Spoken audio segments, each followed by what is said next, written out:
এই বিল্ডিং এর ইনচার্জ সবসময় যে পানি পড়ে নিচে যারা থাকে তারা অবশ্যই ওই আওয়াজটা সবসময় শুনে কিরকম, কিন্তু কালকে মাগরিবের উপর থেকে সেটা ব্যতিক্রম ছিল।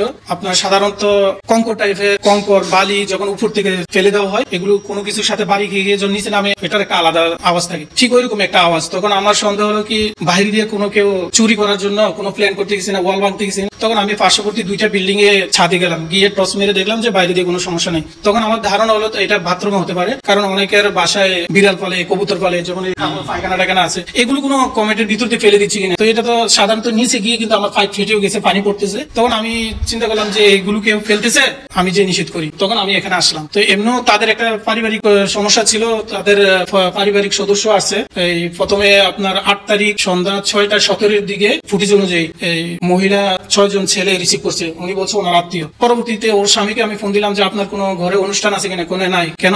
আপনার ওয়াইফ 6 জন ছেলে আনছে, মোটামুটি 20 থেকে 30-35 এর ভিতরে। এখন উনি বলছে ওনার মেহমান। তো এই মেহমান মানে তো অনুষ্ঠান থাকলেই হয়। তো উনি বলছেন আমার ঘরে তো কোনো অনুষ্ঠান নাই। তাহলে আপনি কোথায় আছেন? আমি পাশে বাইজিৎ থানা কুঞ্জ ছায়া ধরে কুঞ্জ ছায়া। তাই তাহলে আপনি বাসায় আসে দেখেন কি আসে। উনি আসছে 10 থেকে 15 মিনিটের ভিতরে, এসে আমাকে আবার কনফার্ম করলো। উনি ফোন দেয় না, আমি নিজে আবার ফোন দিচ্ছি কি ওরা কারা, কোনো সমস্যা নাই, আমি সিনিয়র অন্য কোনো ঝামেলা। তখন আমি এগুলো নিয়ে আর ইয়ে করি। কিন্তু কালকে যখন মাগরিব পড়তে ওই জিনিসটা আবার হচ্ছে, তখন আমার মাথায় বাইরে দিয়ে যখন আমি পরীক্ষা করার পরে দেখলাম যে কোনো সমস্যা নেই, তখন মাথায় আসলে কি ভিতরে কোনো সমস্যা নেই। তখন আইসা দরজা অনেকবার ইয়া করলাম, উনি খুলতেছে না। প্রায় 15 মিনিট থেকে বেশি হওয়ার সময় আমাদেরকে লেট করেছে। উনি বারবার আমাকে বললো যে আমি বাথরুমে একটু কাজ করতেছি, এই জন্য দেরি হচ্ছে, আমি বের হতে পারতেছি। তো আমি যেভাবে হোক, আপনি পুরুষ মানুষ, সমস্যা নেই, গামছা একটা পেঁচে হলেও আপনি আসতে পারতেন, আপনি দরজা খুললেন। তখন দরজা খুলছে, খোলার পরে ভাই কয় কি সমস্যা? আমি আপনি বাথরুমে কি ফেলতেছেন? মাগরিবের পর থেকে এখন রাতের 11টা বাজে, এত ঘন্টা সময় ধরে আপনি বাথরুমে কি কাজ করতেছেন, এগুলো ফেলতেছেন, আওয়াজ তো খুব বেশি হচ্ছে, আমার পাইপ ফেটে গেছে, পানি পড়তেছে। ও বলতেছে না আমি তো এতক্ষণ ছিলাম না, হয়তো অন্য কেউ হচ্ছে। আমি না এখান থেকে পড়তেছে, আমি সবগুলো ফ্ল্যাটে কিন্তু আমি যাই নাই, কিন্তু ওনাকে বলছে আমি সবগুলো ফ্ল্যাটে আমি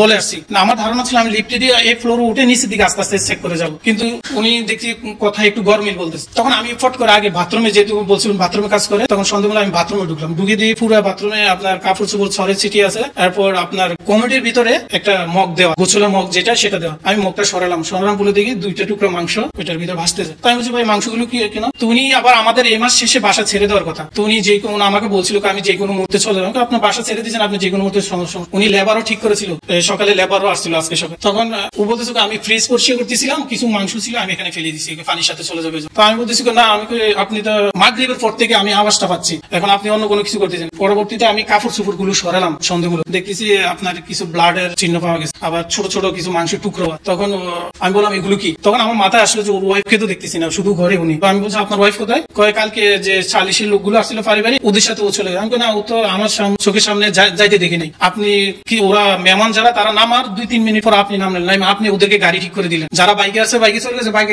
আপনি সিএনজি ঠিক করে দিচ্ছেন, সিএনজি গেছে। আমি তো আপনার ওয়াইফকে দেখিনি। তখন আমি কি করলাম, ওই পাশে আমার আরেকজন ছিল, মানে ওই ফ্ল্যাটের T2 যে যিনি থাকে ওই ভাই সে উপস্থিত ছিল। উনি বলতেছে ভাই একটু ভালো করে চেক করেন। তখন আমি কি করলাম, এই কাপড় চোপড় তার সবকিছু চেক করার পর লাস্ট আপনার খাটের ছাউনি কালকে বক্স খাট উঠানোর পরে দেখতেছি যে শুধু পা 2টা আছে। তখন কি করলাম, ওই জীবনের প্রথম ফার্স্ট এই ধরনের লাশ শোষককে কাছের থেকে দেখা, মাথায় তখন আর কাজ করে না যে ওকে বেঁধে ফেলি। আমি বেঁধে না বেঁধে কি করলাম, বাইরে দরজা লক করেছি, কিন্তু যে 10 তলা থেকে গ্রিল ভেঙে নেমে যাবে, যে ওই জিনিসটা মাথায় কাজ করে। আমরা নিচে গেছি, আমি সাধারণত মানুষ কিছু জোর করে আনি, কারণ যে কাজ করছে তাহলে আমার উপরে সে আঘাত দিতে পারে, আক্রমণ করতে পারে। নিচে লোক আনতে গেছি, এর ভিতরে 6 তলা থেকে মহিলা ফোন দিলেন। উনি ফোন দিয়ে বলতেছে কে জানি একজন গ্রিল দিয়ে নামতেছে, কিন্তু উনি তো কাহিনী জানা না। তো উনি বলতেছে চোর, সম্ভবত চোর গ্রিল বেয়ে নিচের দিকে নেমে যাচ্ছে। তখন আমরা তো জানি কে নামতেছে, তো আমরা ওই দিক দিয়ে লোক ডাক দিয়ে এখন একটু দূরে যেতে হয়, বিল্ডিং এর পাশে আরেক বিল্ডিং এর কারণে যাওয়া যায় না, ওই মাদ্রাসার মাঠ দিয়ে ঘুরে যেতে হয়। আমরা এই সময়টা ও সহজে পালিয়ে গেছে। বাকিগুলো আপনার রান্নাঘরের ফলসাদে ছিল স্ল্যাবের উপরে, সেটা পুলিশ এসে বের করছে। ও মূলত